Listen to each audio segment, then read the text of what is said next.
Yun, magandang araw mga paps. So, nagkaroon ba kayo ng issue tungkol dito sa gas hose? So, ito kasing ordinary na hose. Ito yung madalas na nabibili natin dun sa motorcycle shop na tagbe-20 isang ruler.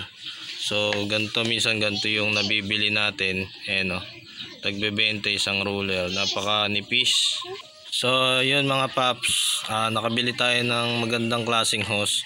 So, ito yung nabibili natin na tagbe-20 isang ruler.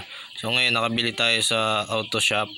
Ay, ito yung tatak niya, superior oil hose, fuel hose. Ano, heat resistance din yan. So, yung kapal niyan, yan o, nakikita niyo yung kapal niyan. So, mas maganda na ganito na lang yung gamitin natin sa motor natin kaysa yung mga tagbe-20. So, nabili ko to ng 68 yung makapal. Ito 20 isang ruler. Ito 68 isa't kalahati yung binili natin. So, ayan o. Tignan nyo naman yung pagkakaiba nila. Oh. So, dito na kayo sa makapal, sigurado kayo na tatagal kumpara naman dito sa tagbe-20. Ito, nakailang palit na ako nito.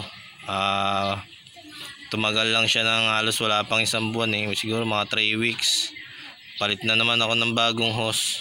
Lalo na kung mga long ride yung pupuntahan nyo, tas nagka-berya kayo. Napupunit kasi kaagad to pag nainitan eh. Mabilis masira. Nagtataka ako bakit nung mandar ako amoy gas, tumutulo na. Yung pala, napunit na siya kasi nung nadaan ako sa lubak, siguro nabanat siya. Manipis lang. Ayan o. So, para iwas aberya kayo, bumili na kayo ng ganitong klaseng hose.